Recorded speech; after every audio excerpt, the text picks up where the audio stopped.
Papakuluan lang natin itong ating macaroni according sa instruction. So, nasa inyo na kung gusto nyong medyo mas malambot or al dente lang. Magisa na tayo dito ng ating sibuyas at bawang. Lagyan lang natin ito ng salt and pepper. Lagyan pa ng mantika ang kinakailangan. Itong ating giniling. So, yung giniling natin dito nabanlawan na pala yan, nahugasan. Lagyan natin ng oyster sauce, more salt and pepper. Halu-haluin natin.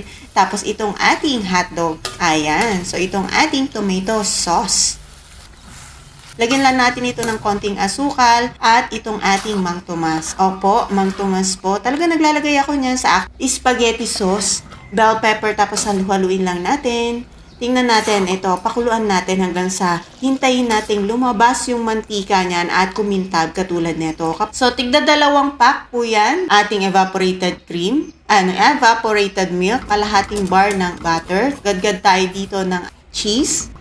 Salt, ayan. Tikman-tikman natin according sa ating panlasa. Para sa slurry ay 4 tablespoon lang ng cornstarch at 1 cup ng water. Okay na yan. Haluin hanggang sa lumapot. Ilagay na natin dito sa ating container para naman sa gustong magnegosyo at mag-toppings na tayo dito ng ating white sauce. I-toppings na natin itong ating parsley. Gadgaran pa ito ng cheese. At kung nag-enjoy ka dito ay huwag mong kalimutan mag-follow dito sa ating Mami Kay.